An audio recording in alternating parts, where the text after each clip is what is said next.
This video guide has been created for Bendigo Health dietitians and will briefly outline the use of the paediatric activities resource in practice.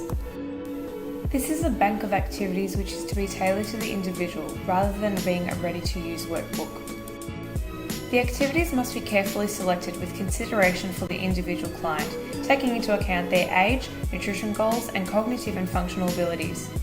It is at your discretion as the dietitian to determine what is appropriate for each of your clients. To avoid overwhelming clients, appropriate activities should ideally be added one by one, giving as much expression as possible when explaining how to complete each activity. It's important that you edit elements of each activity, that way you'll be tailoring the activity to the individual and be able to make the most out of it and maximise the child's responses. You should also assure the child that it is not a test, it's just a way of collecting information. For example, we just want to know more about you or see what you think. We'll go through an example for an activity titled, Let's Think About Food. This activity encourages kids to think about food in a non-threatening way by having them list a few words that describe the food or how they feel about the food.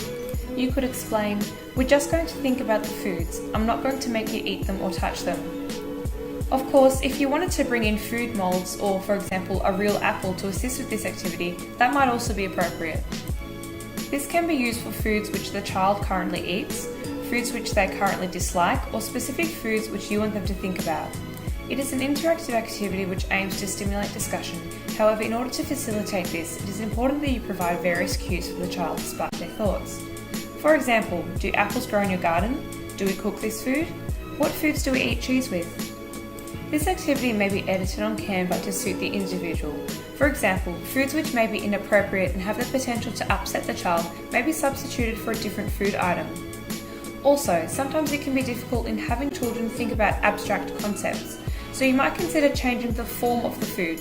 For example, substituting the chicken drumstick for chicken nuggets, or the block of cheese for grated cheese if this better suits the child. Here are some real-life examples of this activity completed by young children. Now we'll go through another example, the sometimes or everyday foods activity. This activity might be more beneficial if it was completed after the initial consultation, as the foods displayed can be edited on Canva to include specific foods that the child actually eats.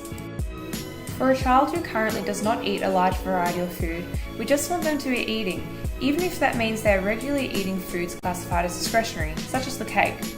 For this reason, there are no right or wrong answers to this activity. Furthermore, one child's sometimes food might be an everyday food for another.